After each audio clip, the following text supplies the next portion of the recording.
In Millennial and Gen Z Money, Bob Legters, the Senior Vice President of Product at PaySafe, is here with an update on young American wallets. Nice to have you with us. What's happening with spending with people using credit cards, cash, debit cards, or digital tools? What's most popular? Well, of the 14,500 people surveyed, about 52% use a debit card as a principal payment method. So that's the number one thing they pull out of their wallet and transact with.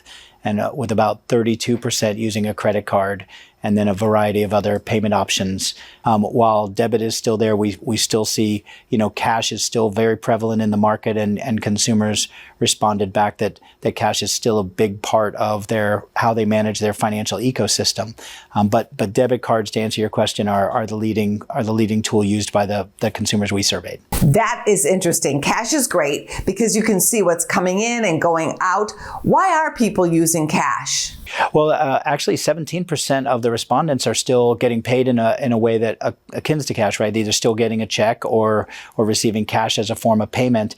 And then depending upon the types of merchant transactions and interactions, actually one of the concerns with some of the Gen X and baby boomers that we got back was that they're concerned about the lack of ability to pay with cash because of the movement to cashless venues and so many places that don't accept cash anymore. Did anything surprise you in your money study? An interesting statistic was that there's a 36% of the consumers responded have had a significant increase in what they're paying for streaming services.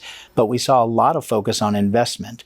And so even in like Gen Z, about over 80% of Gen Z consumers surveyed responded that they're investing or they're saving specifically to make an investment in a home or something like a major purchase. Right. So how can people get information on tracking their money and make sure their money is safe? So safety is the number one thing. The first thing that you can do is make sure that in any chance that you have to prevent sharing financial information directly with merchants, you do, right? Using digital wallets is a great way to segregate the actual account information that you have for your payment devices from the merchants, and being able to use digital wallets to pay is convenient and safe and kind of tokenizes your information in most cases, which is great.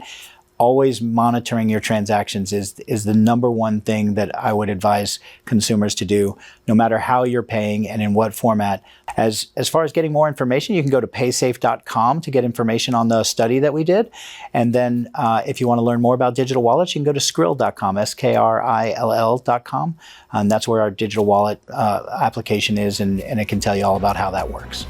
Go to businessfirstam.com for where to see our show on TV.